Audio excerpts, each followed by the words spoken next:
All right, guys, welcome to the second JBL Masterclass. Give it up for our very talented guest speaker, Morgan Page. So I'm sure you're all very familiar with Morgan already and his work.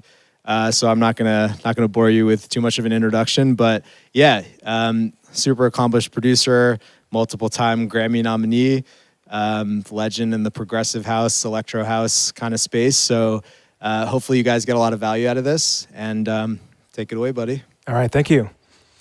All right, guys, super excited to be here. I don't get to do too many guest lectures. I do them every once in a while, so this is really special. And I've prepared so much information, we may go over time. So I'm holding nothing back. There's no secrets. I think this day and age, I'm really obsessed with binge learning and really exploring everything. It's not to me about acquiring gear or getting too lost in the weeds with things. It's about learning to learn. So we're going to go into my workflow today. We'll get technical with some things, but here's a quick overview of what we're going to do. We're going to go through the remix process for Feel Alive by D-Soul, which is a recent remix of mine, something I'm really proud of. If there's time, we're going to do my Ava Max remix. And we're going to go through my workflow methods, how I create remixes specifically, but also original tracks. And we're going to do best practices that are going to save you time and save you headaches. Just things that I've found out over the years that'll save you a lot of anxiety and chaos over time. After doing over 400 remixes, I've definitely found some tricks of the trade. They're not secrets, but I've written them all down. So I don't know if you're familiar with my quick tips that I do. It's mpquicktips.com. It's an area where I give away all this knowledge for free. There's 5 tips a day on Twitter. There's over 700 tips on there.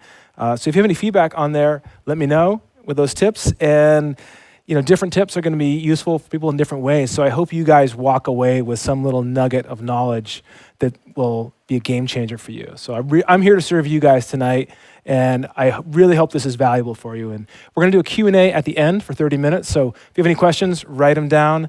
And I hope you have them, because sometimes we do the guest lectures and nobody has questions. Everyone has questions. So there's no dumb question, and we'll get to that.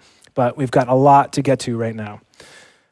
So quick overview. I don't want to talk too much about myself, but done a ton of remixes. Recently did some really great mixes for Ellie Goulding and Clean Bandit. Back in the day, I did mixes for Madonna and Stevie Nicks. Even did one for Daft Punk. Didn't get approved, but I still have the original Tron sessions from those days. So done some cool mixes. And I'm here to share some of those tips that I've learned along the way. In addition to the production side of things where I create original songs and remixes, I also DJ. So I play at a bunch of festivals. I've done EDC, Ultra, Burning Man, Coachella, and I've seen best case scenarios, worst case scenarios happens on stage. So I'll share some tips to help avoid the worst case scenarios. So that's what we're going to be covering today. Let's scroll along. And that is my studio at home. That is the setup that I work with. And I'm actually paring that setup down. It's not going to be as elaborate as that. As software gets better, I'm really paring it down to some key hardware. Okay, so we're going to start with the Feel Alive remix. I'm going to go through how I've organized the session and the template that I use. So let's switch over to Ableton.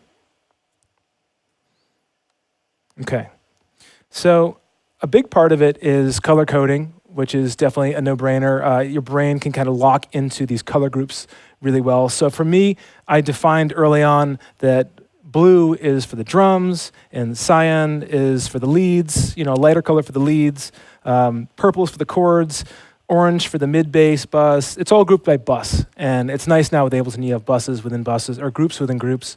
Sub-bass is red, sort of the one shade of red, and then bright red is vocals, because vocals are always the lead emphasis point. So somebody gave me a legend for this color coding a long time ago, and I stuck with it. So the key thing is, it doesn't matter what colors you're using, it's just consistency and sticking with it, so you can eyeball that when all the buses and the tracks are folded down, and it really helps to clean things up. So I'll use a template, use a very minimal template when I'm getting going. A lot of stock plugins. I'll make sure the plugins are set a certain way by default. So I'm not adding a high pass filter and a low pass and doing all this unnecessary work. I find the most common working position of the compressor or the EQ, this saves you so much time. If you just go in and you start setting those points so you don't have to reset it every time.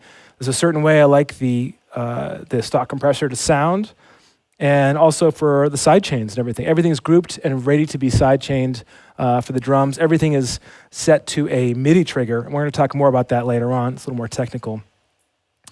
So going through here, let's just take a brief look at what we have. So we've got the kick bus, which is separate from the drum bus. There's a snare effects bus, which was added later on. There's the lead, which is the supporting lead is the drop lead for the track. They're the main chords. There's all these chord stacks in there. And we're going to go in depth on what each part does.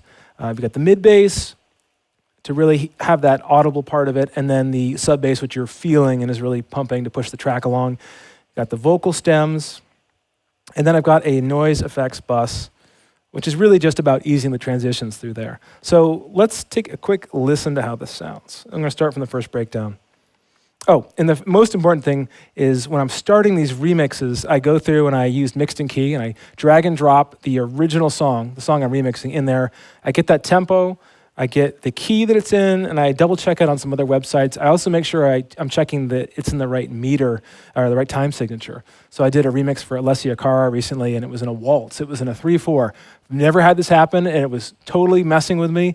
And then I found online, sure enough, it was 3/4, and it was dropping a beat for every measure. So that really caused me too many repetitions of that mix, so it cost me time on that mix to not know that. So that's a very rare scenario. But typically it's 4/4, and it's fairly straightforward.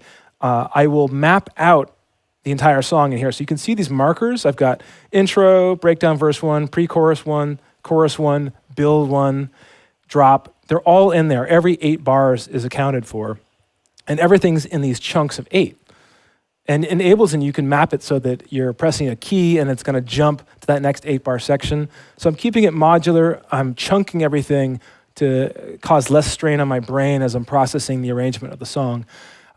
With the Clean Bandit remix I did, everything was in 4-bar chunks because it was a slower tempo song. So they were doing more with less bars. With this, it was fairly straightforward. It's 8-bar chunks. And I don't know if everybody does this, but even at the end, I'm marking, here's the last note where it's going to ring out and decay, and then end is truly the end. So I know when I bounce it down that I can highlight it, and it's not going to cut off anything. You're going to have the whole song selected, and the end truly is the end, and I've automated all the tails down to the end there. I also put the tempo and the key as a marker in there. Saves time later on, seems obvious, but very important. But let's take a break from talking and play some music.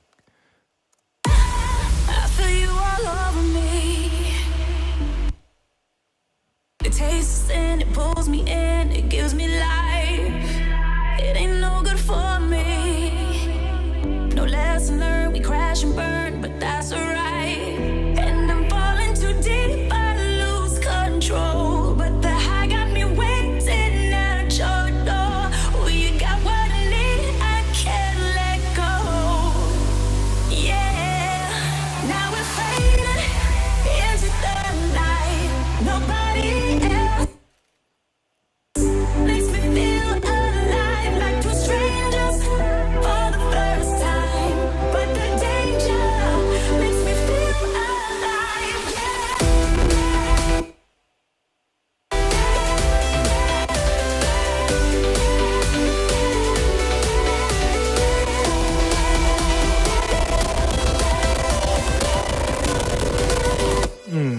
Overloading a bit here. I'm going to solo some of the elements. And this is I'm running on UAD hardware here, so. Let's hear just the drop that we're getting to. Makes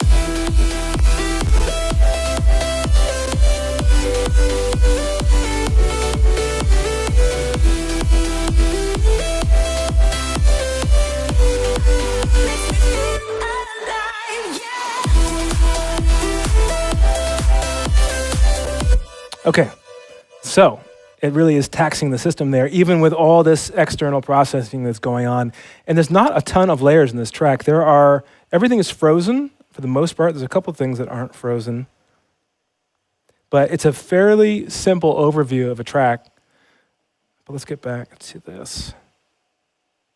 So everything's color-coded, grouped. I've got to find the right tempo to begin. So with this one, it was easy. The original was 128.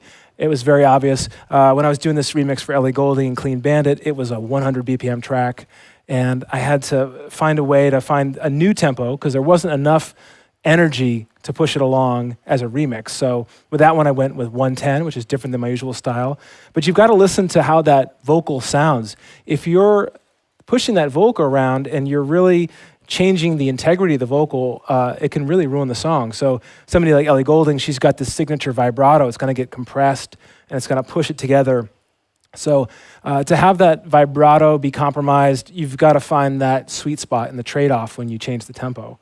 So I really like it when a song's already at 125 or 128. That's my typical range for a dance track. You can do things like automate the tempo and the breakdown, which is a trick I use live. So I'll have like bookends that are 128 BPM, so I can mix into a track easily, and then I'll automate the tempo from something slow to fast. It is harder to go from fast to slow, but there's little tricks you can do, little arpeggio wind-ups, chromatic transitions where you're just making the pitch slide up, slide down. There's ways you can distract people from the warping artifacts and the changes that happen with the track, but super important that you are serving that song. So if you go in, and so many guys are great in their lane at 128 BPM, and as soon as they get a remix comes in, it's 95 BPM, like all this Post Malone stuff, whatever. It's going to be a real challenge. You either are going to stick with that original and do a halftime mix, or you're going to go really contort it into 128. So it's tricky. It's always a judgment call, and especially if the meter and the signature are like a 3/4, a waltz or something. I had to do some fancy vocal chopping with that to get it to work right. So to me, it's all about, you've got to have this canvas and this framework so that everything serves the original, otherwise the remix is not going to get approved. And the work process is pretty fast. I'll do 3 days for a remix, is typical, and that's if things are going well. And that's not including final mastering, so I will typically stem everything out, have stem mastering, take care of it. I'll use a place like Wired Mastering in the UK. For $200, somebody else with better ears will take that mix and make it better. So this remix today, you're hearing what I had, and I get it to about 80%, 90% of the way. I bounce down the stems, and we're going to go into that much deeper later on. And they polish it up. I'll usually give them a little bit of feedback, but it's most of the way there, and they're hearing it fresh, so it's super important. All right, we talked about markers, we talked about chunking. The big thing for me is workflow and having everything prepared ahead of time. So you're not building a new template from scratch every time. It's like you wouldn't build a guitar from scratch for every song, so why would you build your template totally from scratch? So you've got to find a balance, and I've built really elaborate templates that had too much in them and they used up too much processing. So I've come to the point of realizing that the lean template is the best way to do it. You know, I've got everything grouped and ready to go, had plugins in their initial state like I talked about earlier, and things are color-coded and they're named properly, and the sidechains are ready to go. And there's also instruments ready so I can start writing, and I already have some good sounds to select from. So maybe each bus will have 3 instruments in each. So I'll use Omnisphere for the chords in one, and then I'll have a layer with Serum, and then I'll have a Nexus layer, and then in the mid-bass bus, there'll be Serum, a few layers of that, maybe Wavetable from Ableton. I use that a lot. So I'm using a lot of the usual suspects for instruments on here, but you don't want to overload it and have too many choices, because it's going to be more tracks you're going to have to mute or delete. And I believe in Ableton, everything is, it's using 1 core per bus. So you got to spread that processing out through the buses. So to me, it's super important to work quickly, because if you hear it too many times, you lose all objectivity to the song. You're not going to be able to know what's good or what's bad. And that goosebump effect that you get, which is my metric that I aim for, that will disappear with too many repetitions. So you will not see the forest for the trees. You hear it too many times. So it's really important to incubate in that part of the process, step away from it. So I try to work fast, not listen to it any more than I need to. I'll go and listen to a car test to just hear it in a different acoustic environment. For me personally, I don't know if this happens for other producers, but I need a palate cleanser. So before bed, if I don't watch Netflix or play video games or something, I will have the song looping in my head, and I'll be editing waveforms in my sleep and doing automation, and it's fake work. I think I'm working. So I see some smiles, so I guess other people have that too. it'll drive you crazy. And it's really important that you get in that key chunk of work in a day. Like, you don't need to work 12 hours to have an effective day in the studio. So this is a super, super important lesson, and it can save you a divorce or things like that. So get you in like this critical 3 or 4 hours. So for me, it's all about total immersion. I want to dive in.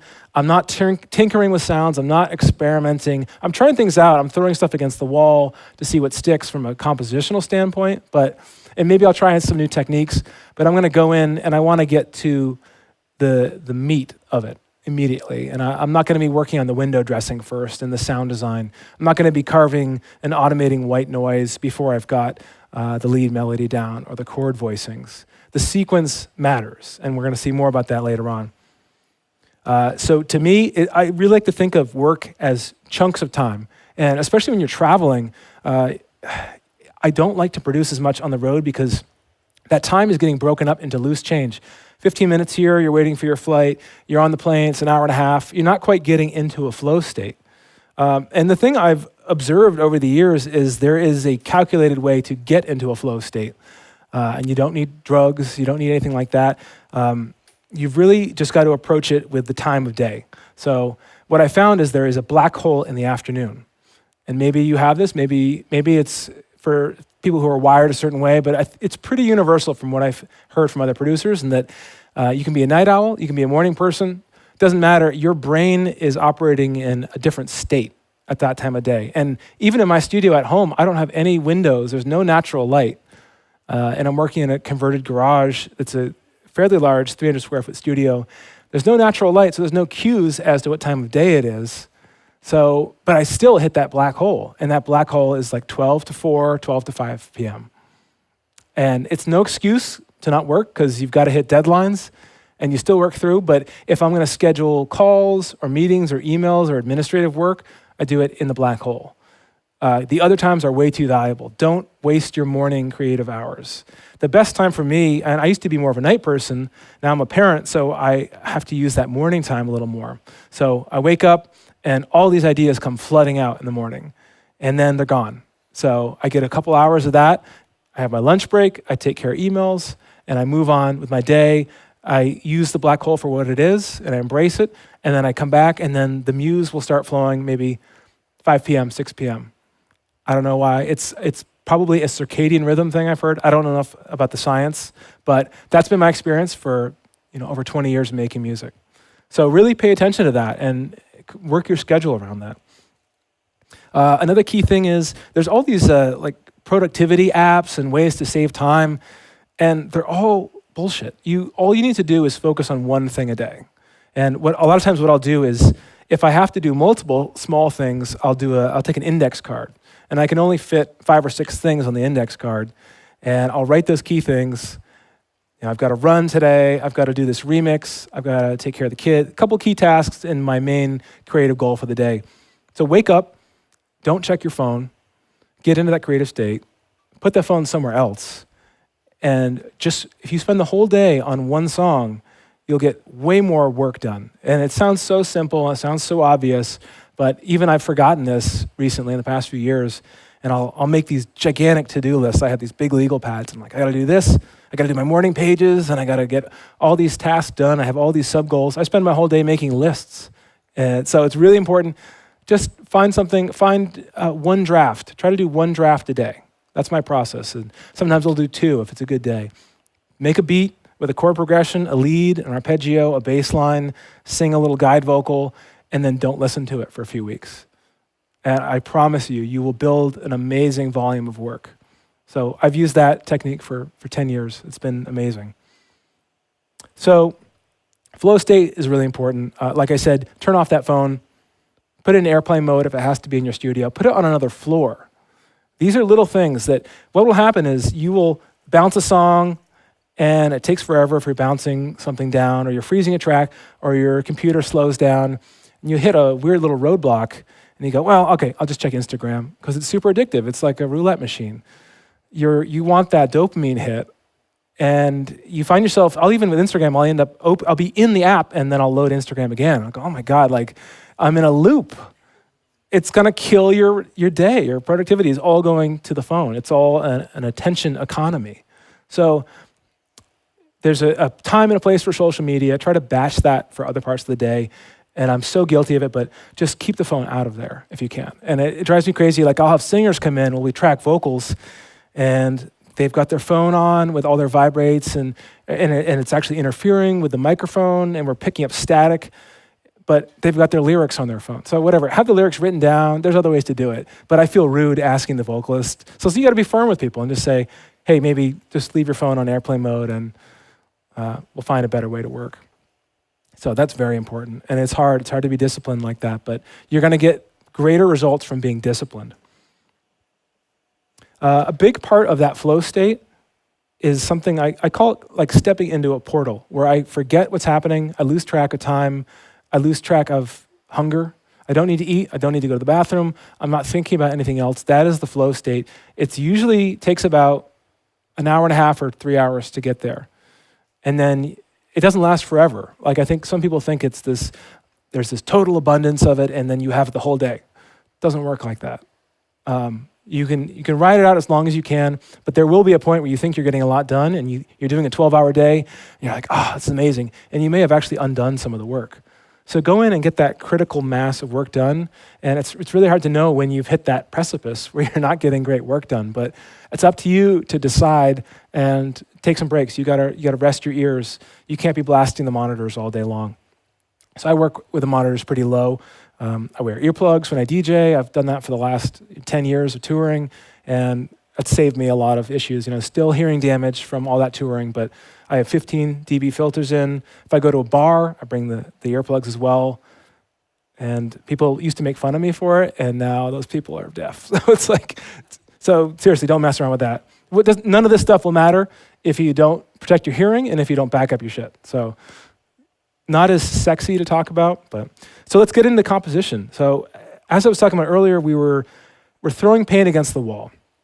We're seeing what sticks, and this is how the process works. I start a remix, and I go, oh, this is garbage. I got to retire. Like, this isn't clicking. Like, I don't know what I'm doing anymore. This is every session. And then something falls out of the sky, and there's this clicking point. And it's the chords, it's the progression of the chords, the choice of the voicing, it's the interaction of the stems. Maybe I'm soloing things.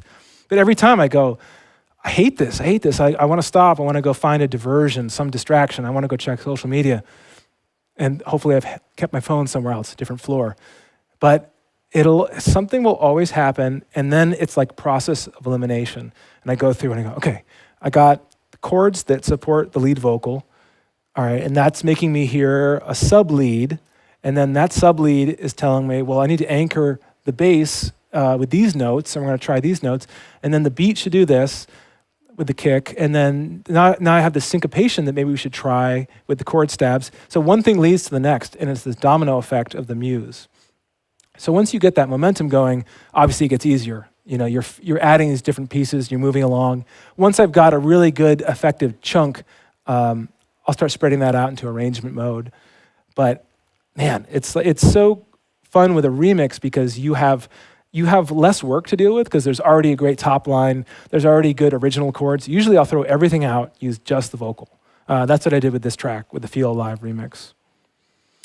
So let's look at the session. Maybe we can solo the vocals. Let's see if this keeps up with me now.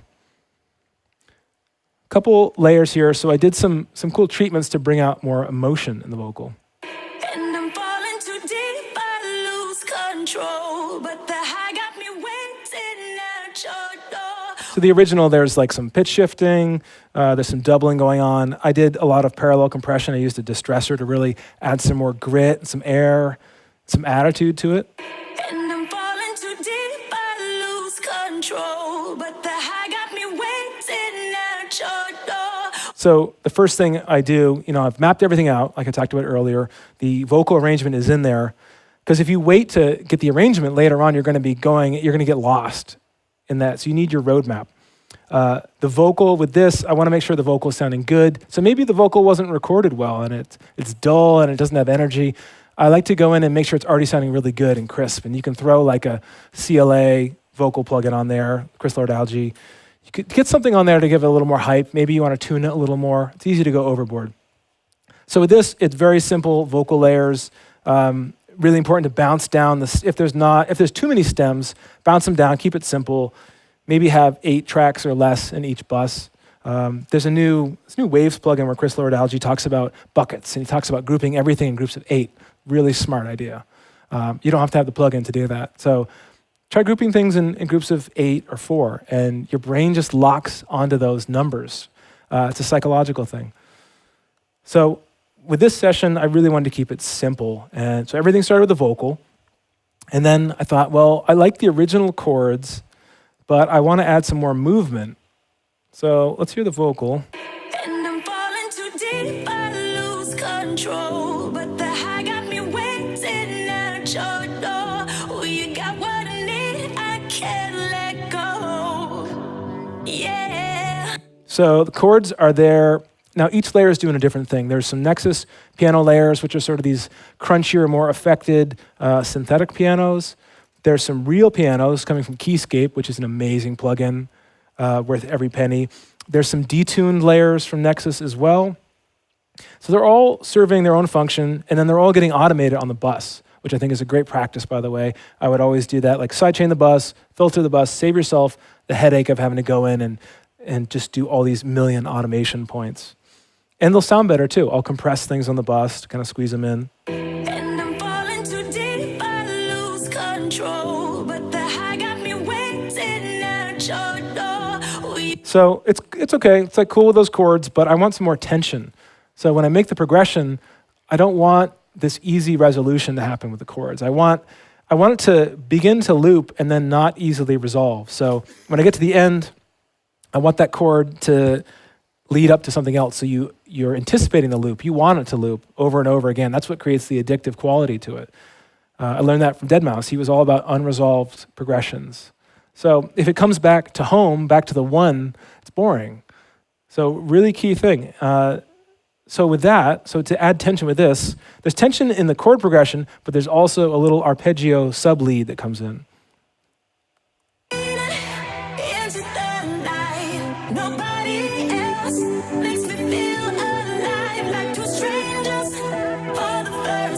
So if you can't hear it, I'll take the vocal out. And it's just filtering in, introducing itself.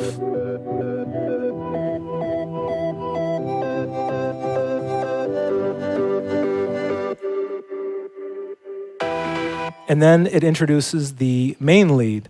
So this melody just fell out of the sky. It doesn't usually happen this quickly, but I sat down and I heard the chords and this melody just popped in my head. Like that's what you work towards. You build a volume of work so that these moments happen. It's not like life is just these eureka moments that just keep happening over and over. All that sweat equity builds itself up, and then you have more and more of these special moments. So it doesn't always happen, but this was like, wow. And I still love it. I still love to listen to this remixes. Some remixes I listen to and I'm like, God, I'm so tired of hearing that, but I still like this one. So here is, let's get that. Let's listen to this new lead.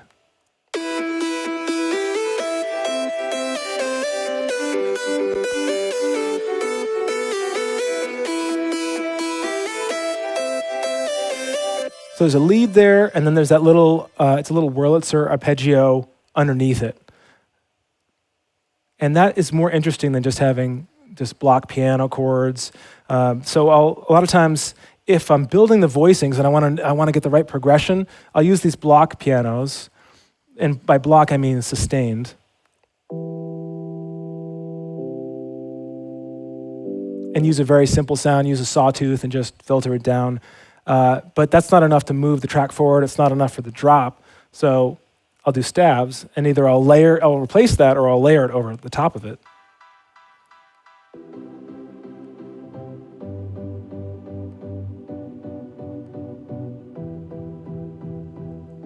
So fairly basic, but I'll always play it by hand. I'll do the chords just to get that rhythm, and I'm playing against a kick drum or playing against a click. But by starting with something really simple, instead of trying to do everything at once, it's just like, okay, I'm gonna focus on the chords, then finding the right groove and the right rhythm, and then all these fun things will start to happen later on in the arrangement. All right. So there's all these things you can do to vocals that I was talking about. You can use compression as a magnifying glass. You can do all these tricks to bring out more emotion. When you start magnifying things, you also have issues with clicks and pops and breaths. So make sure to edit those vocals really tightly. And this is where I start thinking about arrangement. When I've already got my chords and my lead and everything, I'm trying to think right early off the bat, where am I going to place that vocal? And usually I'll put it in the breakdown. Sometimes the label will want it to be more in the beat and the drop for a radio mix. So it depends what the destination's going to be. But it's always easier to put it in the breakdown. You have more space. It's not competing against the kick. You don't have to sidechain the vocal to the kick, things like that. So you got to think like, what is your destination for the mix and what's the audience? I'll even try to visualize the audience listening to it or dancing to it. Most of the work I'm doing is for the dance floor. These are loud mixes. This is not pristine audio, but I'm trying to get it loud and punchy and exciting, and it's dance music. So there's no perfect mix. But I'm almost like never happy. Like if you get to this point and you get it as far as you can take it and you have someone else take over, but at some point you have to move on to the next project. So it is hard to be 100% happy with everything. The big thing what I do with all these remixes is I want to provide a lift to it. I want to, some people say they want to beat the original. I want to add new life to it. So I've had other people add new life to my songs. Like I had Deadmau5 remix my song before we had the mouse head, and that helped my whole career. It's like he stripped everything out, just had this real melancholy chord stab, eighth note thing, and he reduced it to its essentials, and it gave the song new life. So that's my goal, is lift the song, take it somewhere new. Not every remix takes off and becomes a big hit, but some really do well, and some often do better than the original, and that's fun when that happens. So I just want to compliment the original. So a big part, especially in a track like this, I want to preserve that space that's in there, and I'll do what I call taking turns. There'll be kind of a call and response with the vocal and the lead. And like in the drop, I don't want everything playing at once. I'm introducing elements, and I'm punching holes in the arrangement, but I don't want anything to step on each other. So let's see if everything plays here.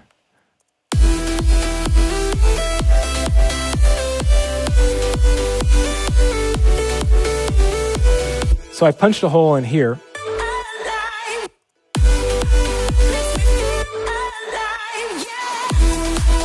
So I'll put in a vocal refrain in the chorus, just to remind people like this is the song, here's the key line, here's the tag on the song.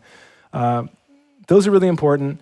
And as we heard earlier, as it builds with those leads, I'm not introducing that main lead until the vocal goes away.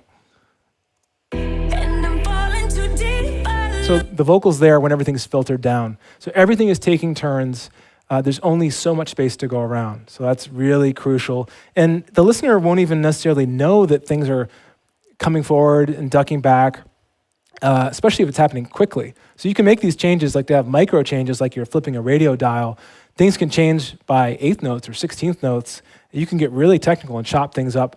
But if you freeze and flatten things down, you can really visually see all that happening. So it's really helpful. All right, so moving along. The big thing with leads to me, and especially in dance music, is being deliberate.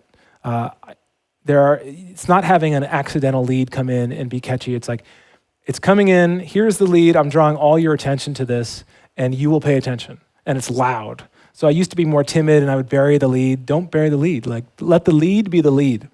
And also let the drum fill be the drum fill. It may seem like this side character, but when there's a drum fill, I like to duck everything out of the way. And instead of filtering and doing all this crap, like high passing it, and just let the drum fill take up all the space for that bar. And sometimes you've got to sit down, be deliberate, and say, what elements do I want to shine in this track? And there's never enough room for everything to shine in the track. So what is the lead? Is the lead going to be the synth lead, or is it going to be the vocal lead? Inevitably, your brain will not process all the layers that are happening in there. All right. So with bass, it's a little more straightforward. I just try to cover the octaves. I have my sub layer. I have my my lowest sort of bass that's going to be above 50 hertz, and I want to make sure everything's tuned. Obviously, I don't want stuff competing with the kick too much. I'm sidechaining everything, but the real important part to me is that stuff above 120 hertz, the low mids, distorting that, getting more harmonics out of it, making sure that stuff's going to translate to smaller speakers, because it's really nice to have big fancy speakers in a studio, but it means nothing if nobody else can appreciate it. And I have little like Oratone, little Aventone mix cubes. They're useful now and then for getting the vocal level there, but it's very seductive to just buy this amazing studio setup and nobody cares. Nobody cares. And it won't make you a better mixer either. You'll be hearing stuff, but you want good speakers and you need to know your room, but all these techniques make it so that the mix will shine, because you've got to get this part right. You've got to get the chord voicings, and the songwriting has to be right. All the supporting elements have to work, and then the gear comes into play. So it's really important to get these fundamentals in place before you start doing shootouts with monitors and getting into the weeds with gear. The gear is essential, but getting lost in the hobbyist side of gear will really slow down the progress. And I've definitely been guilty of that in the past. I've gone way too deep on synths and analog compressors, and it's not worth the time. You need to find what works for you, and that can be expensive sometimes. You're gonna buy some gear, you're gonna sell some gear, and then you're gonna stick to your new reduced setup that you love. Okay, so with bass, like I was saying, a big thing is about having things translate. So I really love RBass by Waves. I really love the Dbx Sub Synth. These are amazing plugins because bass is probably the hardest thing to get right. And these bring in extra harmonics. Like Sub Synth will bring in harmonics below that are not there already. RBass will bring up the upper harmonics, kind of like what Max Bass does a little bit. All right, so with the drums, kick processing, I like starting with just keeping it really simple. Like instead of trying to build a new kick drum for every song, just like you wouldn't build a new guitar for every song, I don't want to build a new kick, and it's not worth putting all that energy into it, especially if later on you find out it sucks. So use a good sample pack, use a good pack like the Oliver pack's really good from Splice, or all the Cashmere stuff. Who cares if other people are using the pack? If you curate your packs, you take a little bit from this hip-hop pack, a little from this Oliver pack. If you curate and mix and build your palette from different sample packs, no one will know. I think it's when people hear the obvious drum fills, or if you don't mess with it a little bit, it can be a little jarring sometimes. But curate that and pull from multiple sources. If you steal from many, you're going to create something original. With all these remixes, a big thing is, another thing, getting that bass in line is sidechaining the kick shape. So I always used to think of sidechaining as you're ducking things and you're ramping them up and you're delaying them. And I left out one of the most important parts, which is contouring the kick. So if you have a long kick, that's not going to work with a long bass. So long kick, short bass. And the best way to do this, that's a new trick I learned, is inversion. So you take the shape of your kick and you do an LFO tool or volume shaper, and you click flip vertical, or you click invert. And you just take the inverse of that shape of the kick and then apply it to the bass bus. And then you know they're going to work together. It's going to take a little bit of customization, but maybe just shorten that tail, that kick, get it in there, and that'll save you a ton of headaches getting the bass to work. So it's really all of this mixing stuff is really about pushing things out of the way of each other in a way that you can't really hear. It's really just moving stuff with time and space. So that kick is hitting, all this stuff's happening so fast you're not even hearing that movement. So instead of carving things with EQ, you can just shape the envelope of the sound. So there's a lot to learn. I'm still learning tons with sidechaining and getting it right. But big part to me also is the percussion. Everything else in these sessions is keeping it simple. Let's look at the drums real quick. It's not super exciting, but there's some real basic drum fills. Let's hear the kick. That's like the kick build. It's a pretty long kick. So that's the drop. That's all that's playing for percussion in the first part of the drop, and then the secondary part of the drop. Let's see what we got.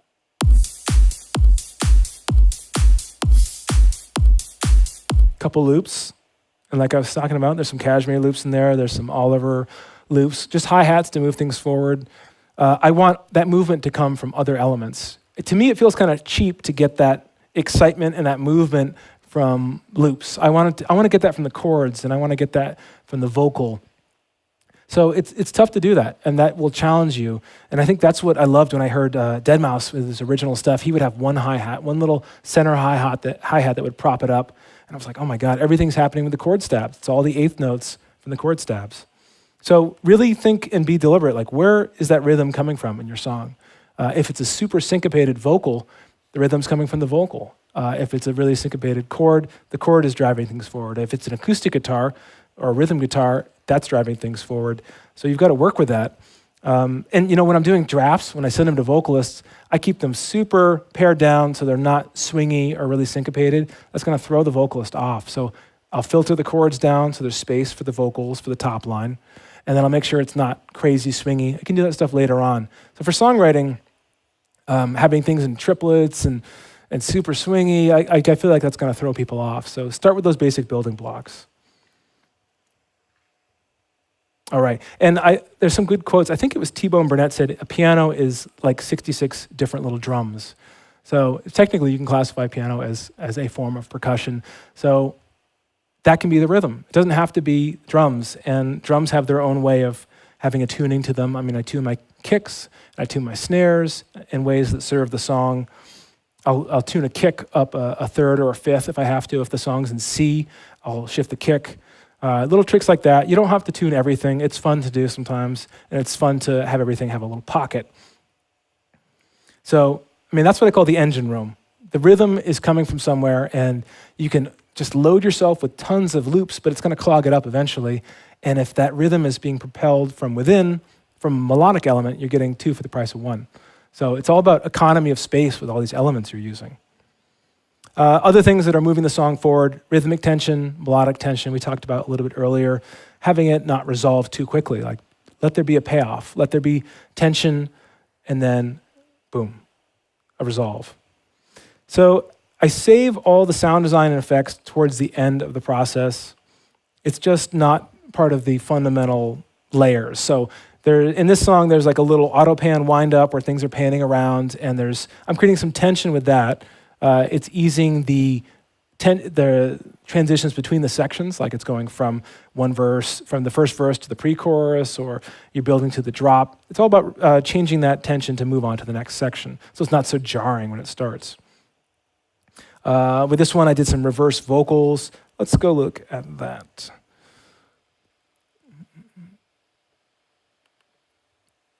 And this is always a good sign with a remix. When you don't have too much window dressing, you know that you've got the fundamentals covered. So I didn't have to add a lot of junk. The white noise is in here to fill out the spectrum and to kind of just add a little high end to it. I mean, there's some reverse swells with the effects here.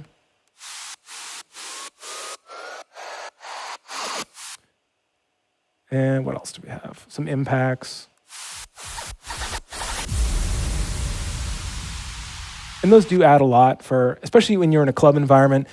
When the breakdown happens, you're very naked. You're flapping out there in the breeze, and you need something to fill up the spectrum, and you need some space in there. So it took me a long time to realize too, like, put some space in there so that the vocal doesn't start like boom on the one as soon as you get into the breakdown. Like, let it ring out, let that bass just echo throughout the club, and then you can introduce the leads and the vocals, all those other parts. So it's being patient and letting each moment in the arrangement shine. Let's see if there's anything else. I think the other transitions were just builds, and there's some reverse vocal swells. Oh, here we go. And some reversed synths.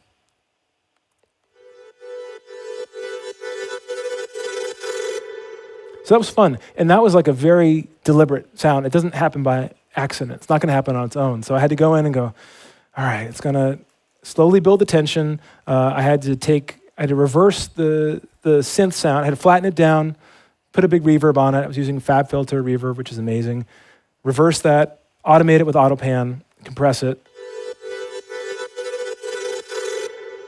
So it really adds a nice little touch to it, and it's harmonic.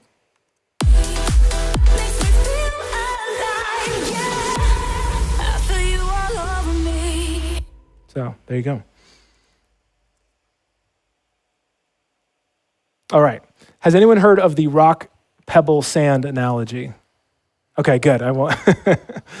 I love this analogy, and it might seem out of place in an audio environment, but typically you'll talk about this analogy with time management in mind. But the gist of it is that basically you'll have a jar with, if you put the sand in first and then the pebbles and the rocks, it doesn't fit. But it's simply with gravity, if you put the rocks in first, you put the key components and the most important things in first, the big rocks, the smaller pebbles, then the sand will naturally fill into all the gaps.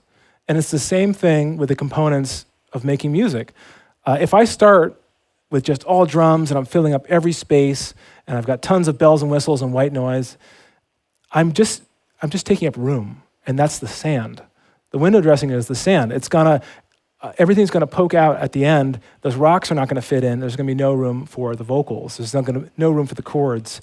So I like to it's fun to think of things visually with those metaphors, like what is gonna be your most critical things and what can you leave out? So when I start these remixes, I start with the vocal and I'll throw out all the stems and then I'll think, okay, what else do I need?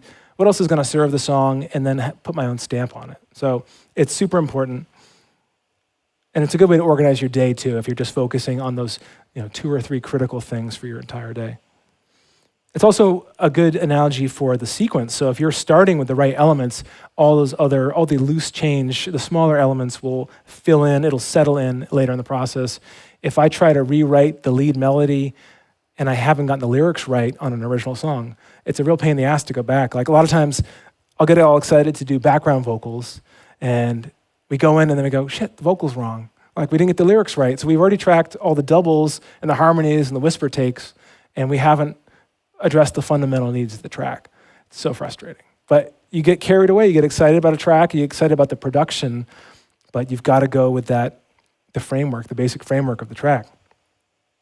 All right, arrangement. Now, some mixer said this once, I forget who it was, it might be Chris Lord-Alge. He said arrangement is the mix down. And it's the mix down because in the arrangement, you're letting those elements shine. You're spacing them out. You're not overloading the listener. You're introducing new parts. You're bringing them in. And they're taking turns, like we were talking about earlier. So Jack Joseph Puig said that there is a rule of 3 that applies to your ears, that your brain cannot process more than 3 distinct phrases at once. It's definitely not an exact science, but it's a rule I like to use where, let's say that the chords are playing, the drums are playing, and the vocal is playing. You need to rotate those elements and substitute them out. Otherwise, you're just not going to hear those elements. So it's like we were talking about with the leads. If there's 2 vocal leads and there's a chord and there's drums and there's sound design, something will be compromised. And even if you can fit it sonically in that mix and it works in the mix down, which is hard enough, the listener's not going to feel it the same way. So some element has to be the star of the mix, and the other elements are supporting roles. They're the foil. And they call the term foil in theater is all about you're shining you're reflecting back to that star element. So supporting roles are really important. You can think about it like in photography with bokeh. Not everything is in focus. A picture is a lot more compelling oftentimes when you have a shallow depth of field. So there's a lot of cool parallels with photography that I like, but I like to think of audio as a bokeh sometimes. What are you focusing on? What can blur? What can you filter? And it's going to fall into the background that's going to make that lead part shine. And it can be a compromise that you're not losing anything. So that's key. Okay, so incubation, super important. Let it rest. Give it a few days. There's no reason to have to finish everything in one day unless you're on some insane deadline. There is no plugin that's going to unlisten for you. And once those loops are in your brain, I call that the point of no return. It's really hard. And this is one of the key things. It probably keeps most mixers in business because I will have to hire outside help because I've heard it too many times and I can't fix the problems anymore.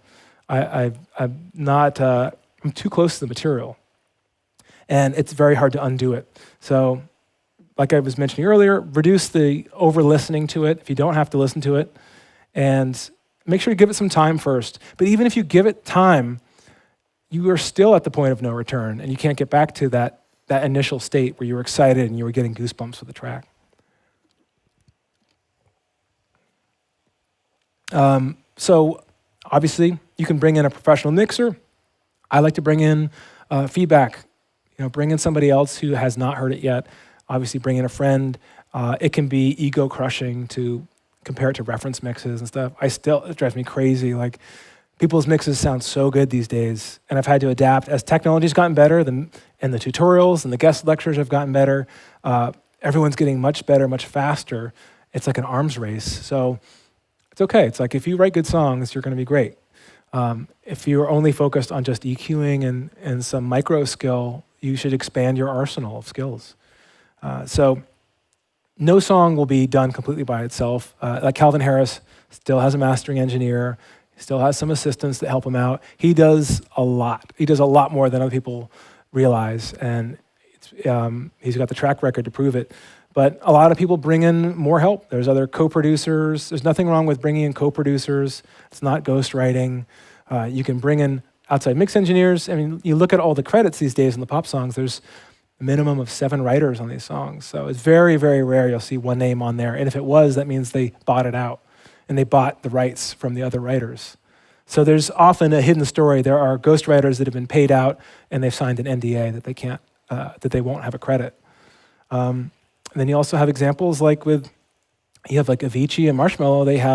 They had joint management deals, so the manager was getting half of everything.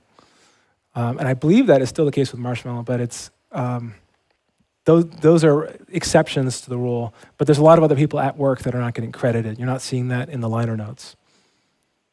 All right, so bringing in outside input, you need someone to be your editor. That can be the label manager, the A&R there, your manager. It can be a friend. At some point, someone is going to have to come in and burst your bubble, possibly, and give you feedback. And the whole game of music is how do you respond to failure? The guys that stay in it the longest have been able to develop thick skin, and they react in a constructive way to negative feedback. You're not going to sail through and get no negative feedback. It's a creative field, and it's an iterative process. So nobody makes it through without feedback and some bruises to the ego. And that is part of the process. And I think it's just really important to foster the right attitude so that it's not about your ego. It's about the end product. It's about loving what you do and doing your best work. And you're making music for other people, so you've got to bring other opinions in there. And that's a really hard part of the process. Something I still struggle with, but I look for feedback, and it's hard if somebody can't tell you what's wrong. Like if they can't articulate what's wrong with the process, that drives me nuts. Maybe they don't have the technical knowledge. Somebody says, well, I'm just not feeling it. That's not constructive feedback. That's not useful. Somebody can say, well, in the second verse, I feel like it loses momentum because there's not enough tension and there's nothing rhythmically driving it to the second chorus. Thank you, that helps. Anything else, if people can't articulate it, push them to articulate it for you. Really important. And for me, I feel like I also need more editors.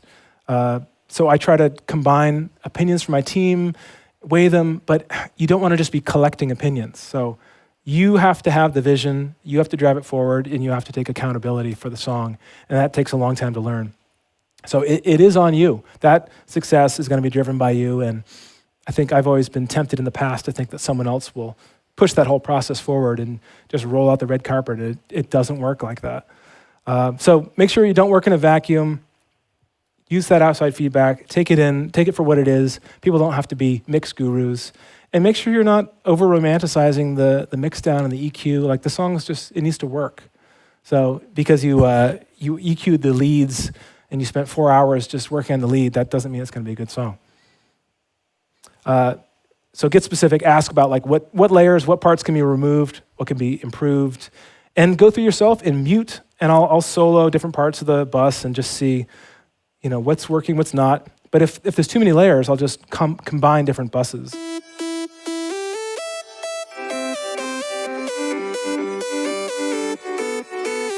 Like maybe that build doesn't need the sustained chords that I had originally in it, and you just have those leads playing. So just soloing, auditioning stuff is nice. If you have physical faders, mute them, audition them, throw the faders up, throw them down, see what works. And then you got to find out, are you married to anything in the track? If you mute it and it's gone and you don't miss it, then get rid of it. But a lot of times I'll get into this trap of being unsure about a sound, and I'll overlayer, and I go, I'm muting it. Something's changing. I'm missing it, but it's not changing the song too much. If you overlayer out of fear, it gets very muddy with the sound, and it gets messy in the process, and then it's hard to know what to delete out of there. So create with confidence and don't layer with fear. Okay, getting a little towards the end here. The final process, what I do, I go through the mix, I make sure the arrangement is serving the song. I'm making sure everything's tidied up, that there's no unused regions, things are faded properly. The fades are correct, the sidechain shapes work with the percussion, it's hitting hard, I'm getting the volume I want out of it. I'm comparing it to reference tracks, I've done my road test. I often will keep a checklist. I'm like, does it sound wide? Is the lead prominent? Is the vocal clear and intelligible? Can I hear the lyrics? Do I know what she's saying, he or she? I'll use trim automation to control the tails. As mentioned before, I'll spread out the processing on the buses because that seems to work best according to Ableton. Doesn't work well with screen sharing, apparently. And I'll bounce down the stems, really important. I'll bounce down a pre-master mix where I'll mute I'll take off the compression and the limiting, and I'll go through my master chain in a second to show you. Let's just do it right now. So I have a Q3 that's doing some high pass work, a little low pass. I have some width coming from Ozone 8. So widening the highs. I really like to keep the lows fairly uncompressed, stuff under 300 hertz. Keep it uncompressed, keep it mono, maybe up to 160 hertz. I have a pink noise match EQ going on. You can't see it in here, but you would capture the spectrum of the song, and then you plot that to pink noise. It sounds kind of crazy, but your ear loves the shape of pink noise, apparently. And if I find that a mix is sounding kind of dull, I'll raise this up just like 4% or so, and it'll add a little more brightness. Very easy to get carried away, but it's matching the EQ shape of pink noise. So it's a fun technique. Might be even better for stems and things that you want to polish up for remixers.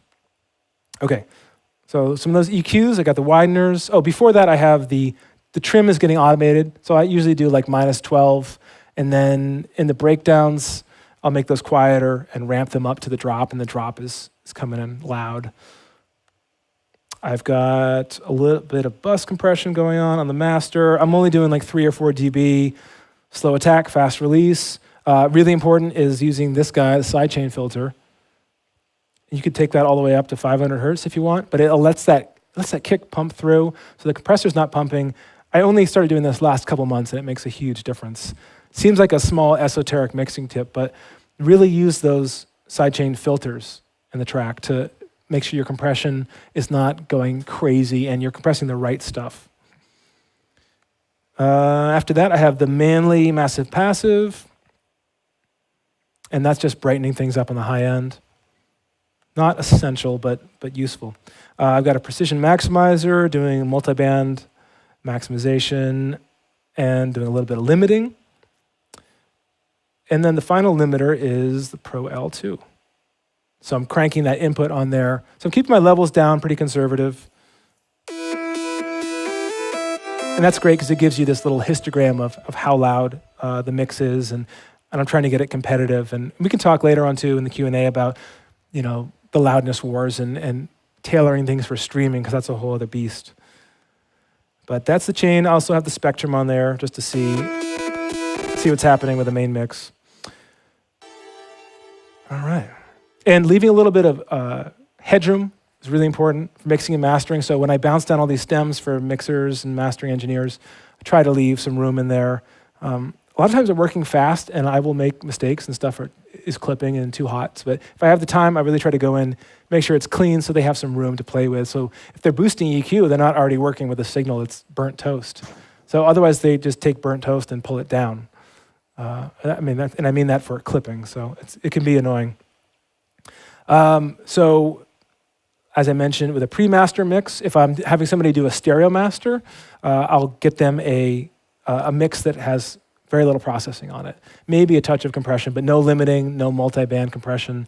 I'm giving them at least 6 dB of room so they can play with that.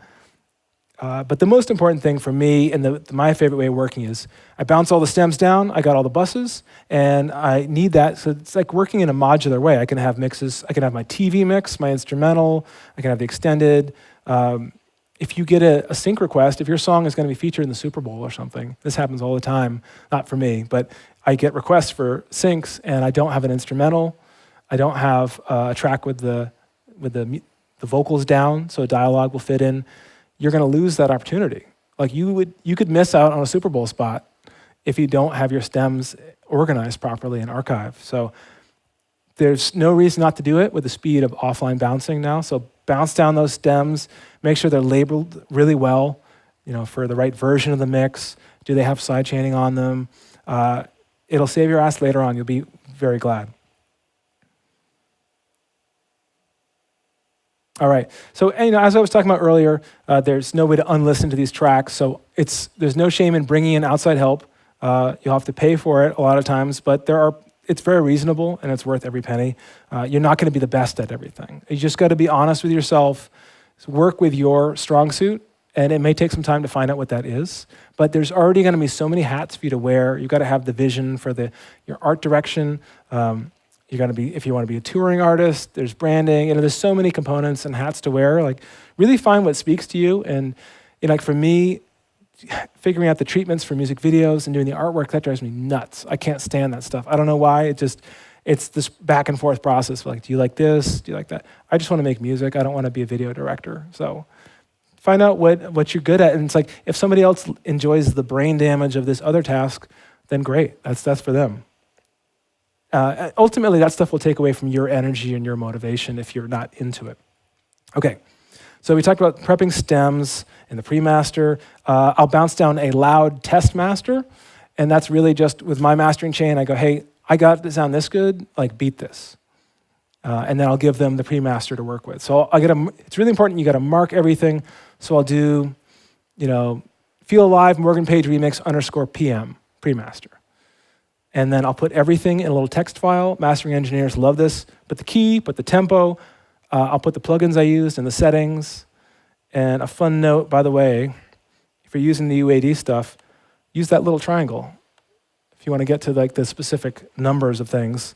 It's really annoying with this EQ. There's so many. So instead of having to, manually go through, that's also really handy for automation, of course. And lastly, in your notes, I like to say, I'll give them a reference mix of someone else's mix, and I'm like, can you get it close to this? And it's tough, but you've got to communicate to them what you want to achieve with your remix. And it can be hard because sometimes I'll end up paying people to do a mix, or they'll do a mix and it sucks, and I still have to pay them. So that's the nature of the beast. Okay, how are we doing on time? All right, we're into it. I'm going to quickly go through these. As I mentioned earlier, working with buses, I think is the best way to organize things. Work with chunks. Put your automation on the buses so that your stems reflect that when you export everything down. It's really important to do a Midi sidechain trigger. Something I learned this year in Ableton is the timing will fall off. So you've got to send a Midi note that says, this is where the kick is hitting, or this is where the one is. So I'll show you how I have it set up. So at the top, I've got a little trigger block. And that is sending that Midi note to all the buses.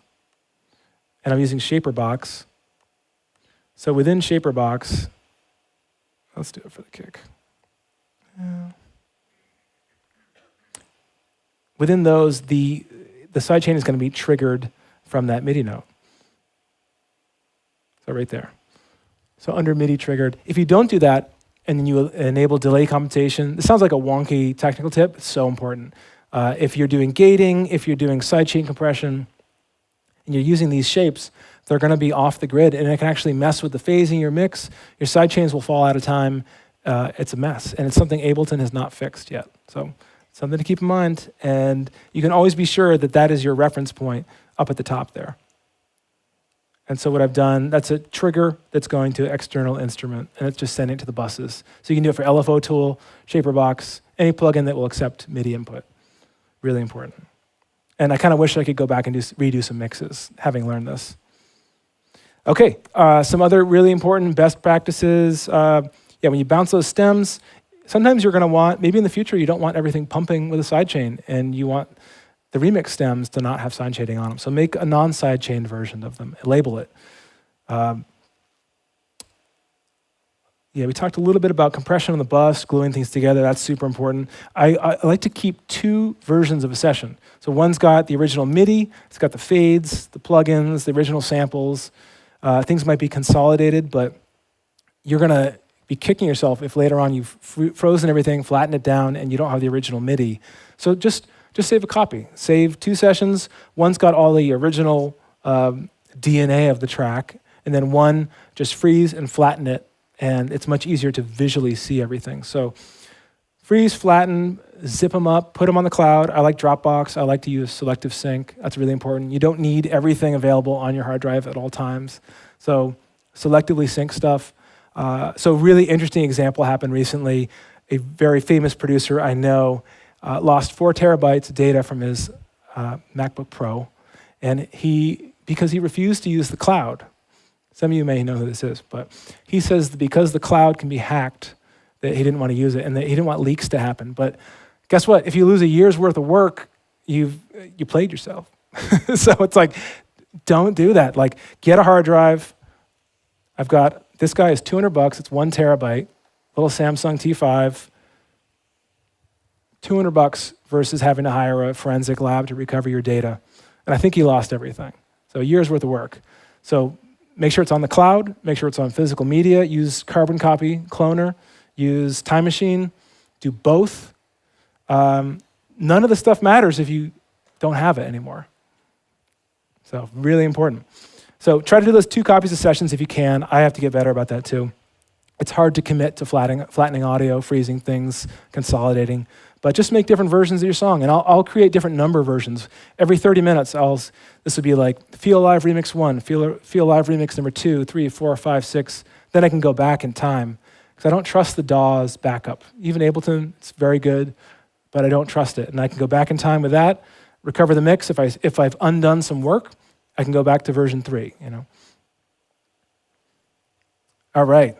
So label those stems and caps, zip them up, make sure those are on the cloud. It's good to have the version of the mix in there and the date. I don't trust the date on operating systems and Dropbox. I trust Dropbox. I don't worry about leaks, but it'll rewrite the date sometimes on files, on date modified. Maybe that you guys know a good trick around that, but I like to just manually label it in there because I don't trust the date, and I need to know what the most current version of the session is. Bounce it all down. It's really important to see, there's a lot of hidden information. So a lot of sessions I have not properly flattened and freezed things, and there's little pops, clicks, kick drums that were out of time. There'll be layers of MIDI that aren't even in tune with a song, and I go, wow, that's the wrong bass note. It's harder to hear low frequencies. So I'll go back and I go, holy shit, that's not even in the right key. So one note could be off, 1 or 2 notes, and maybe you don't see that. Also, when you flatten stuff down, you're going to see that those tails, you're going to see all the reverb and things that are hanging out there, and they're taking up tons of space, way more space than you would think. So the easiest way to do call and response, and with leads taking turns, chop them. Chop and fade. Super easy. Really important. Also, you also get a lot more clarity when you're bouncing these parts down, you're compressing them. So there's so many advantages to doing the stems. There's really no reason not to do it like that. You want to future-proof this stuff. So regardless of Dropbox or physical drives, plugin companies go under, they get acquired, they have failure with compatibility with chipsets or operating systems, hardware, protocols, different Thunderbolt standards. You're going to run into, hardware has its own headaches, but the plugins, like Camel Fat, plugins like that, they're amazing. They got acquired by Apple. Now you can find the installers, but you can't, who are you going to call for support if something breaks? They sold their company. So I don't even know if the guy's involved anymore. So you got to think outside the box, think ahead of time, think in 10 years, will I be able to open this session? probably in 5 years you won't be able to open the session. I have old Pro Tools sessions when I worked in Pro Tools. They just don't work. They just simply, they've changed the way that auto-tune will be on a new version where it says Antares auto-tune instead of auto-tune, and it won't recall the right plugin. So, a lot of stuff will happen. When I started making music, we used DAT, and my first demo tape was actually on mini disc. So I think I've seen probably 8 or 10 different formats come and go. I've seen CDs corrode over time, DVDs. All these things will eventually fail. So that is it's a favorite quote of mine that like everything falls apart eventually. So you need to prepare for that. All drives fail. It's just a matter of time. Some will last longer than others. So don't expect these things to just last, and the standards will change. And when you've done all the stuff, when you've future-proofed it, when you've created your stems, make sure you reassemble them. Make sure you give that little test that everything sounds right, that you can recreate your mix. If you're using stuff like Native Instruments stems format, they actually have a little compressor and a limiter that you can throw on while you're playing the mix live. You can bring up all the stems on a fader. It's really cool. So that's a good way to test it. But I just like to write down your settings. You'll be glad you took that extra 2 minutes to write down your settings on your master. Or save it in the info box in Ableton or wherever in your whatever DAW you're using. All right, we talked about numbered sessions. We talked about backups. Big thing, big takeaway, there really are no shortcuts, and you hear this all the time. You've got to do the work. You've got to build a volume of work. If you don't build a volume of work, and if you don't fail successively, you're never going to get those hit records. The hit records don't come in a row. So you've got to build that sweat equity.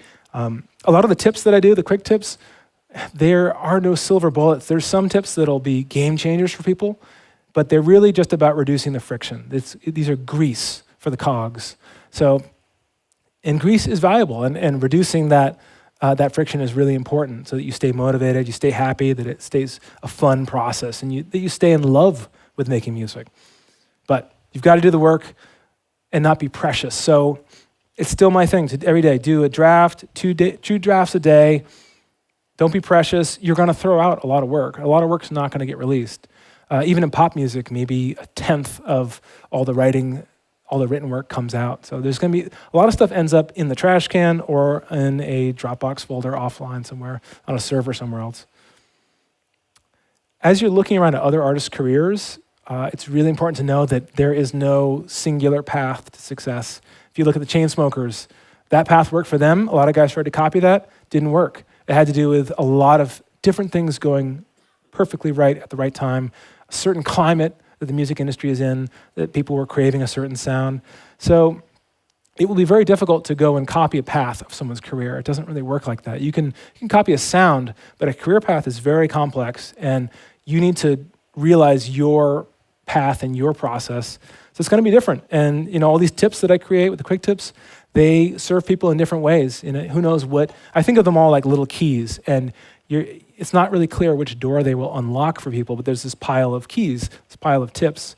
So everyone has a different path and a different sequence, and it's always a moving target. So you will have to keep changing and recultivating your tastes over time. So yeah, like I mentioned earlier, the quick tips are online. You can see the deep dive. The blog posts are at mpquicktips.com. I've written very long, in-depth posts talking about the creative process, talking about maintenance, so all over the map. It's really important, don't hide from your work. You've got to, I love this book called Chop Wood, Carry Water. It's really doing almost this monk-like tasks every day and loving those tasks, because that will lead to those eureka moments later on.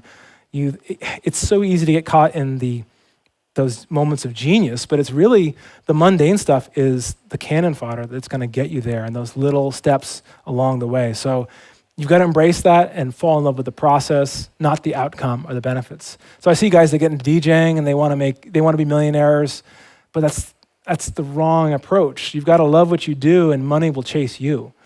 If you go into it for fame, it's not going to last. It's not going to be sustainable. So you don't want to do the boom splat.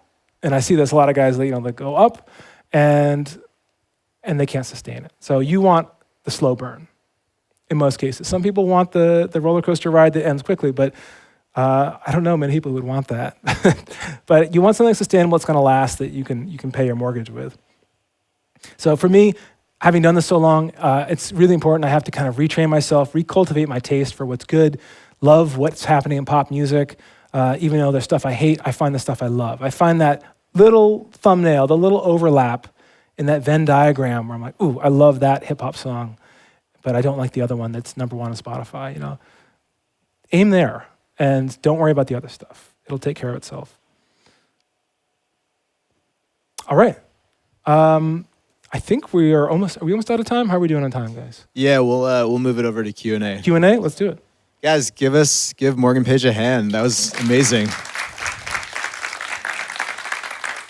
Yeah, so If I've got any voice left. I know. I'm doing this with a cold. It's tough. So we'll do about 20 minutes of Q&A. So just raise your hand if you have a question, and I'll walk the mic over to you guys. And just do me a favor and hold it close to your mouth so that this translates for YouTube. Which, by the way, if you guys didn't know, this is going to be recorded on the JBL Pro YouTube channel. So anybody has a question, feel free to raise your hand.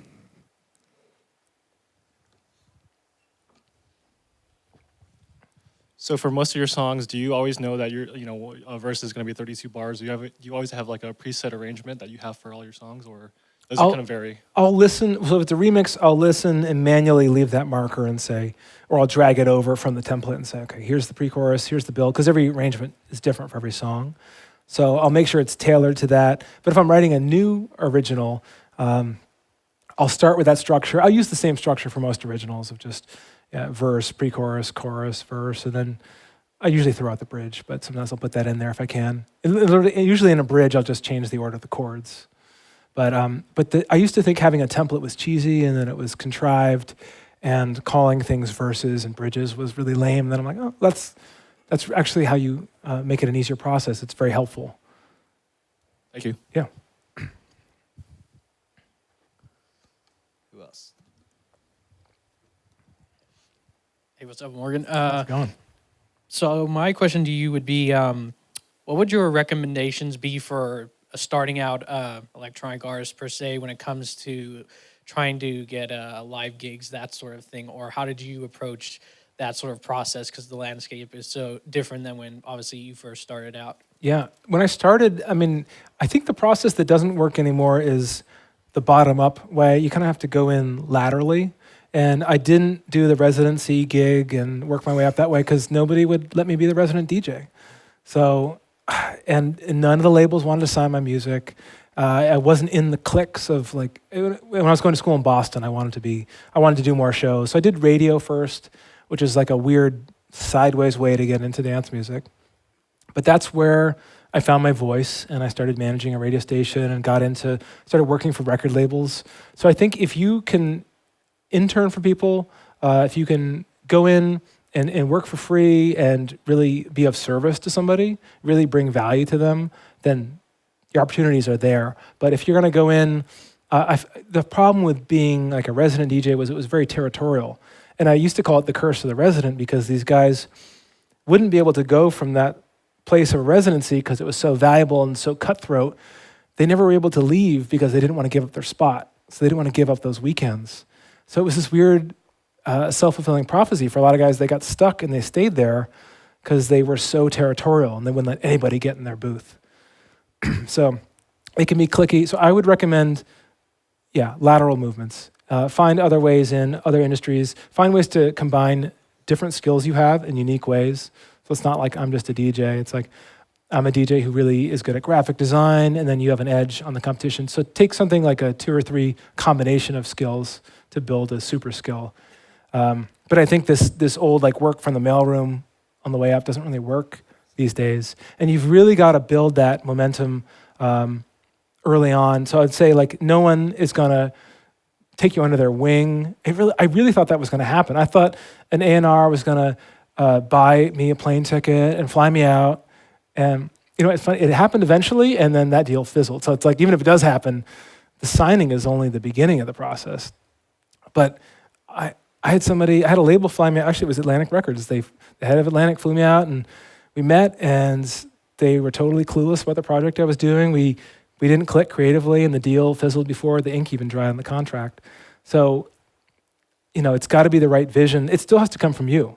So, I always had this fantasy growing up when I was 12 years old. I'm like, oh, I'm going to sign to a major label. They're going to tell me how to make the music, and they're going to coach me, and it just doesn't work like that. But there's so many better ways to do it. I mean, I'm obsessed with podcasts, all these like self-improvement podcasts, and we're in such an amazing era for that. Even though there's a lot of noise because the barrier to entry is so low, but there's just so many different ways you can approach it now. So you can get in. I mean, there's a different barrier because of the saturation now, but don't leave it. Don't wait for someone to come in and swoop you up and be your mentor. You can do remote mentorships just by listening to these podcasts. You can probably learn more than you would in college. You won't get the same social experience, but try to think in other ways to approach the industry. Make sure to network offline. Don't just spam links out. That just doesn't work. It's tricky offline too. Like you've got to go through the right channels, but build noise so you attract people to come to you. Then you'll have better terms when a label wants to sign you. You do still need labels for certain things. You don't have to have a label, but you have to be your champion. And it's crazy. So even if you get signed to Warner Brothers or Atlantic, if your key man or woman leaves, you're done. You're not a priority at the label anymore. So even if you think you're like, oh, I made it, I got my big advance, that's a recoupable advance that you have to pay back. And so they've got you. So you don't need this. You don't need the huge advance. Just build a modest studio, make amazing music, post it online, build a volume of work until you start getting some responses to it. And eventually it'll bubble up. It will happen. Yeah, next question. Hey, Morgan, thanks for doing the master class. Got a question for you. So I have a few originals done, and where I find myself struggling is finding quality vocalists. So I was wondering what your approach is to reaching out to vocalists and how you go about sending like the skeleton of the track and all that. I think, well, it's funny. We actually, on this new single I'm putting out, we used a sample pack vocal, something I've never done. And it's already cleared. It's good to go. We actually had no idea what the lyrics were that she was singing. This is the first time this has ever happened because I had this new co-producer who was like, oh yeah, it's from Splice. Like, it's cool. It's royalty free. I'm like, usually I have a vocalist like track with me in the studio. That's a very different approach for me. So I think, for practice, start with those packs. Like there's so many good vocalist packs on there. The best way, and the way I found vocalists, was going to see them live with no auto-tune and no effects, and go see them in an acoustic environment. I hate getting demos where there's tons of effects on the vocal and everything is just shined and overly auto-tuned. So I would go see Lissy live. I'd go see Angela McCluskey live. I found all these vocalists that had distinct timbres to their voice. And that's really important for vocalists too. Like if a singer just sounds like everybody else, they're just another part of the chorus. They're just a background vocalist. There's so many great vocals now, but people are really trying to imitate others. But it's the distinction. If you can't pick it out and say, oh, that's Lissy's voice, or what's the point? So go see them live, see what they're really all about, approach them, build a rapport with them, start seeing them regularly at different occasions. And I even forget to do that too myself. I got to get out and see more live shows, see it in its raw element. Yeah.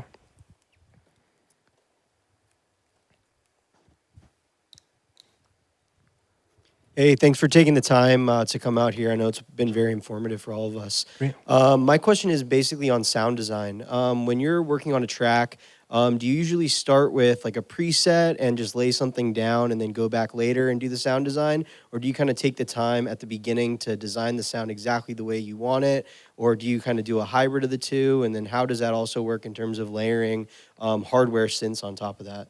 Yeah, it's a good question. I do a little of both. So if I'm doing composition, I'll start with really simple sounds like basic sawtooth or plucky sounds. It's funny, like this Clean Bandit remix that I did, they use this really simple sound, an operator that just has a little vibrato on it, and that's their signature sound you hear in every song, and it's like one oscillator. It's super simple, and you can compose faster when there aren't all these crazy layers that are slowing the computer down. So I'll do that for composition, and then so I'll either approach it with that, or I'll be picking a sound from Nexus or Keyscape, something that's very specific, and because that'll change the way you perform it. So if it's a Wurlitzer, I'm going to be doing more like hammering on with the notes and playing a certain way. I mean, every instrument will push you in a different direction. So if you're really trying to focus on just the chord voicings, a simpler patch will work. But if it's like a low mid bass or a character bass, it's better to just go in, find a good preset. And in terms of layering, what I'll do is I'll often bring session players in. So I'll get the synthetic version done first, make sure everything's in tune. And then I'll layer hardware synths, or I'll layer my like real guitars from real session players. Because the worst thing that can happen is they're slightly out of tune and the tuning may change a little over the course of the track. And then you layer your synths and you're like, wow, everything sounds out of tune. Like just a little bit, like, and that can ruin a track. So even with my like Moog Voyager that I have, or my Prophet, if they're a little out of tune and I forgot to calibrate them and I start the track with them, I'm fucked.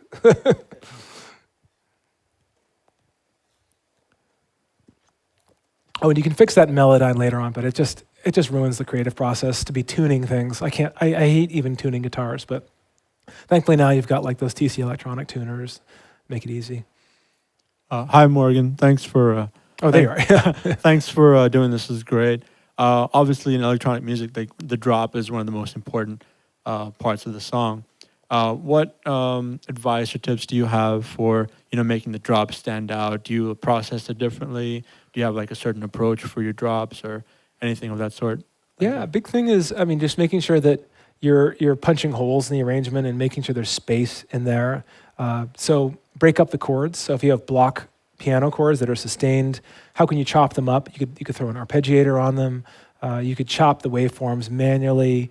The big thing is that in the drop, I want the lead to shine. So there are some tricks you can do, like you can set a Midi trigger lead that has the syncopation of the lead that you want, and everything follows that trigger. So it's like, everything will be sort of a slave to that master trigger with the lead. So you can use that. What else do I do? There's cool plugins like Gatekeeper, things that'll take a block of piano sounds. It's a plugin that Infected Mushroom made, and made by Polyverse. And you can have these really elaborate syncopated rhythms that'll just add a whole different energy and feel to a block piano. But it's fun to do it manually. Big thing is just taking some parts out so that there's a distinct groove to it and that the melody is able to shine. Sidechaining obviously is crucial. There's so many different ways you can do sidechaining, but I like to go in and make sure that the leads it's a little quicker, the attack is a little quicker, and then the mids it's a little bit slower, and then the lows take a little longer. It's a little more scooped out with the shape of it. But you're cramming a lot of information into the drop, and you want it to be full. Sometimes the way to achieve fullness is have less layers, but a lot of times it's just good sidechaining, having a lot of good distortion and grit. I love Camel Crusher on my leads. And what else do I use? Big thing is just making sure that the lead is loud, but it's still balanced as well. Thank you. Thank you. Yeah.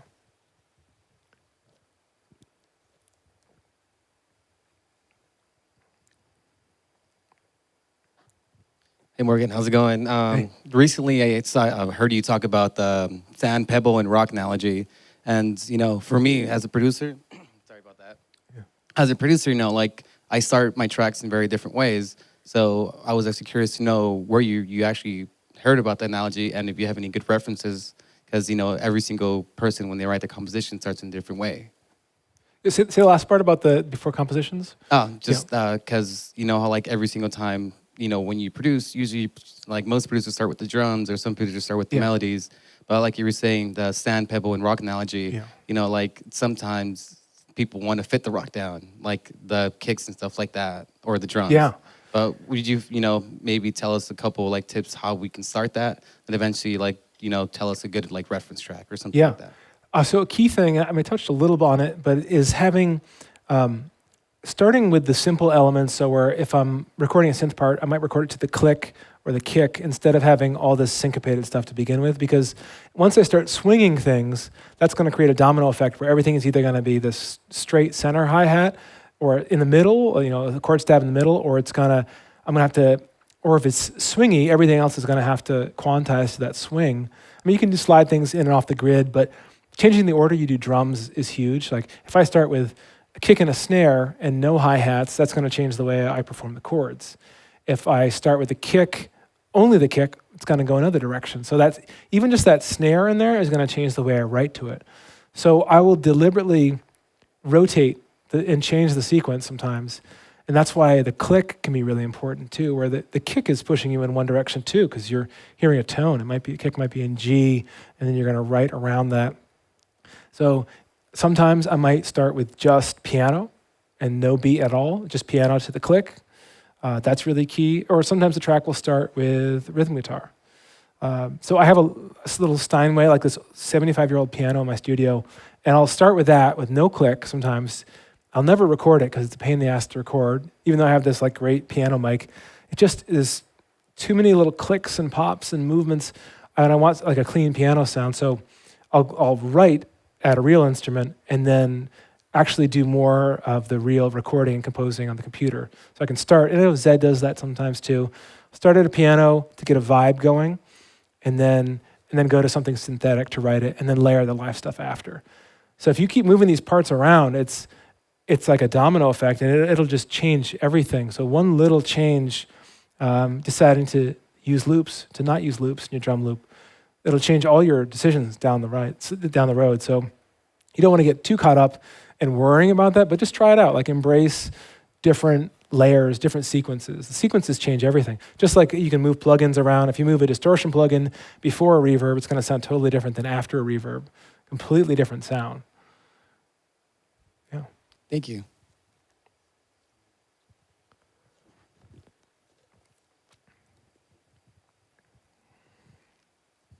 How's it going? Based on that last question, so I'm kind of losing my voice here. I was just curious if you ever used the groove pools in Ableton. Yes, I like the groove pools. You know, I find I still just use regular 16ths, and I'm sidechaining stuff, and it's swinging enough from the sidechains and offsetting things manually on the grid. But I think the groove pools are amazing. And if it's a lower tempo track, I'll swing it. But with 128, I find that I'm not swinging stuff as much. I do use triplets a lot. So, and it's fun with triplets. To make it DJ friendly, I've got to come back to regular 16th notes, and it kind of is a pain in the ass because I don't want triplets in the outro. You know, it makes it harder to mix. Then you got to mix into a triplet track.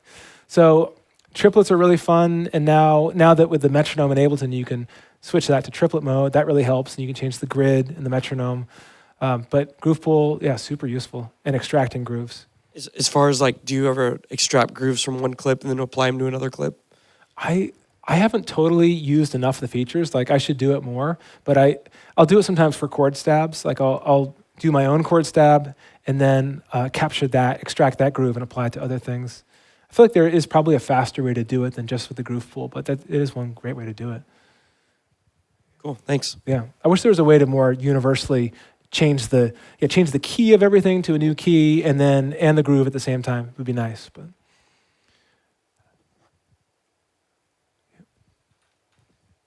I did have another question. Do you usually produce with anything on your master during the production stage, like a limiter or anything like that? Yeah. And then usually your final bounces, what kind of metering are you using? Like, what type of targets are you trying to achieve, like LUFS or RMS? Yeah. It's tricky lately, and the first question. Typically, what am I using my master? Well, what was the first one before the metering question? During the production During stage. the production, yeah. I work fairly early. Once I've got it to a good place, I'll have the plugins on my template. I'll have them sort of bypassed, and then so when I've got it to a good place, because it brings in all this latency with the limiters and things like that, I want to be able to audition. So I like playing the keys. I don't like penciling things in. I'll make corrections on the computer, but I like to play it on the keyboard. I don't want a ton of latency. I don't want a high buffer size. So I'll keep a lot of stuff off for a little while, but pretty soon I start pumping it up and putting the limiter on and the massive passive, the compression. But I'll start it. I'll always have the compressor on doing a few dB of compression, 2 to 4, just to kind of glue it, because that'll change the whole sound of your mix. Then you're going to change your levels. So a little compression, and then you can really pump it up with the limiters and multi-band stuff later. So now, I mean, to make it competitive with dance music, I aim for like -6. It's pretty loud. Sometimes -4. It's tricky because all the streaming services are pulling it down. And it's funny because you can listen to older recordings. Sometimes the older records sound better, and you're like, what happened? So you can be fighting for this 2 dB more of loudness and be hurting your track and spending all this extra time in the studio just for them to pull it down. So it might be worth bouncing down a slightly quieter version. I think the standards that they have, like -14 for Spotify or -16, that's a little too quiet for my taste. And I feel like it's not the only factor. Like LUFS is not the only thing. It's a great target, but the harmonics and the distortion that's used and the curve of the mix, those are going to change the sound too. So another track will sound louder that's got distortion used in a different way, and somehow people are able to scoot by and still make stuff sound louder, even though it's being brought down to a certain standard. So I don't think we're hearing the whole story with LUFS, and it's a work in progress. But I think it's good to have those targets. There's no reason to go crazy. You might kick yourself later on to only have the loud version of these mixes. So another good reason to have your stems around and your master settings handy, because you can always do a quick bounce, boom, just lower the LUFS, lower that. I mean, I'll be pushing the input on the final stage of my mastering chain, so it's like plus 6 dB in the fab filter limiter. So just bring that down and do one mix like that. Cool, thank you. Yeah, and hopefully your mix doesn't fall apart. That's the danger of it, working with the whole master on. Hey Morgan, huge fan. My question's revolving around the creative process, and say, like for example, the remix you put on for Splice for the remix competition, and you just have that creative flow for like, I don't know, half an hour, and you get most of the work done, like the chunks of like the drop, maybe an intro, the breakdown, but then all the little areas that like transition those parts, they're not there. And you don't really want to just drop in like a usual sample or something that's always just the more conventional part. And you want to do something that's more unconventional so that those things kind of translate in a different way. And, you know, it's not like you have this flight manual to understand Ableton. Right. So when you're trying to figure out what's a good pathway to go that just pops in your head, but then you just feel like there's all these different directions because it's such a vast... Like with the fills, like the build-ups and things like that? That, yeah. Or just any little subject that just connects it, even maybe in certain little parts in the writing about it. I think the fills are my least favorite part, and that's why I'll bring the Cashmere ones in and tweak them a little bit, or put a put a ring mod on the drum fills just so you can't quite recognize it as well.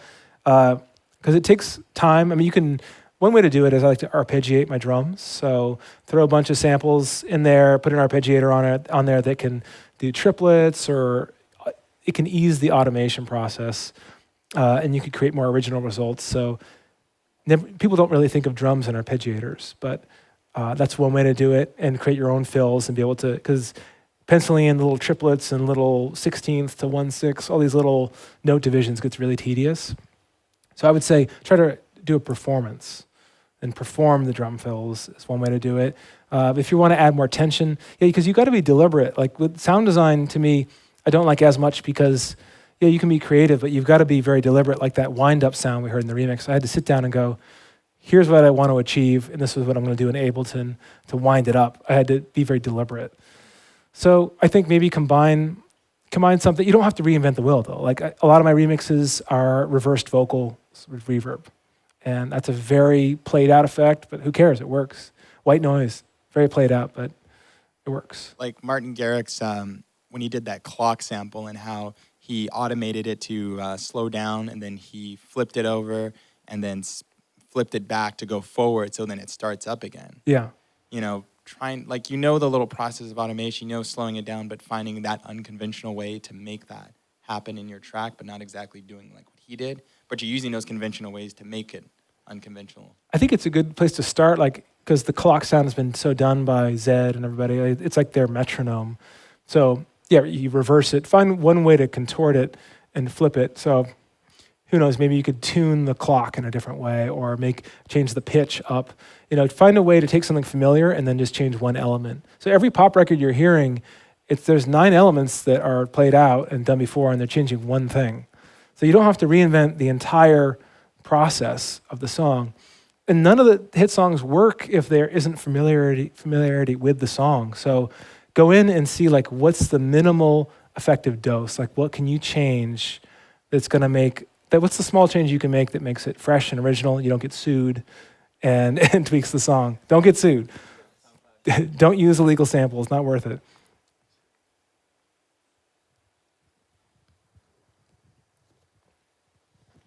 All right, so we got time for 2 more questions.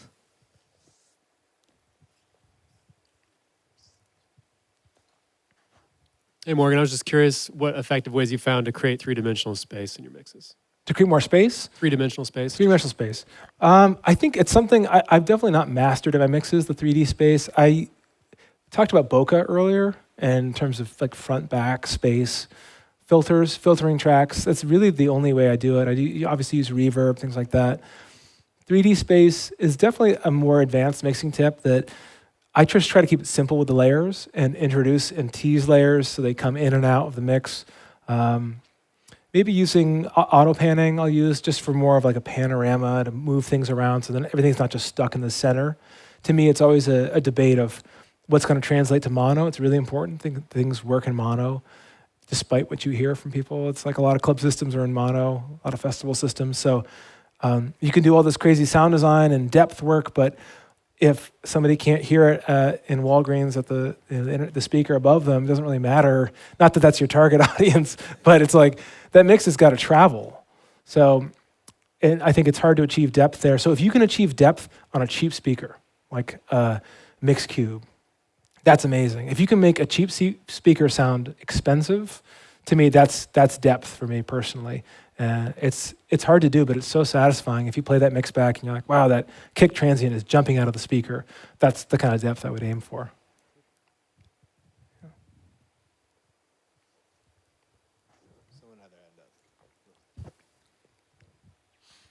So another question I have, Morgan, is I guess what is your worst DJ like horror story or like paying your I got dues? lots of them. Paying your dues, as they say. Like, Laptop crashing at Coachella.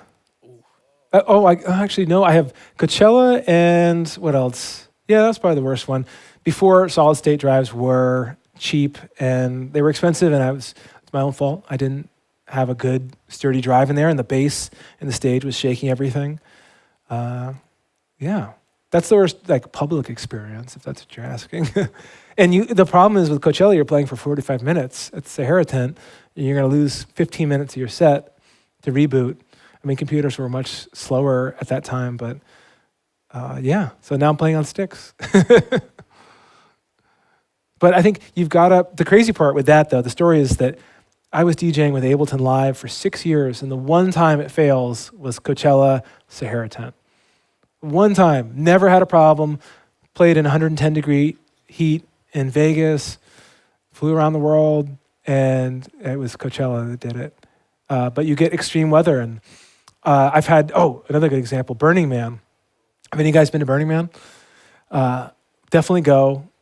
It's exactly what you would think it is, but not as terrible as you think. It's actually a really amazing experience. But the problem is that the dust gets in every crevice of the CDJs, and nothing lasts more than a few hours without having some issue. And it's so fine that it will block all the electrical points in the gear, all the buttons, and it gets in like it's powder. It's not sand, it's like powder. You can breathe it in your lungs, and you get caught in dust storms. So I got up to DJ. It's like 3 or 4 a.m., this massive stage at Root Society. And it's funny because you go, you have to pay for your own ticket. You don't get paid to play. Everything's communal there. You go up and I'm pressing the play button, not working. Cue button, not working. Track forward, track back, not working. Thankfully, I'd used hot cues. And a lot of DJs don't use hot cues for some bizarre reason. Like a lot of guys don't really know their gear that well. It's crazy. So because nobody had pressed the buttons, there was no junk holding the buttons back, so I could still play, do my set. And the guys before me were like, I don't know what you're going to do. Like, you're just going to just throw it live and not beat match or anything like that. So the hot cues saved my ass. So be prepared. Be prepared for worst case scenarios. Back up your stuff, bounce down your stems, make sure you have a good SSD, and don't bring your laptop to Vegas if you can, or the Sahara tent.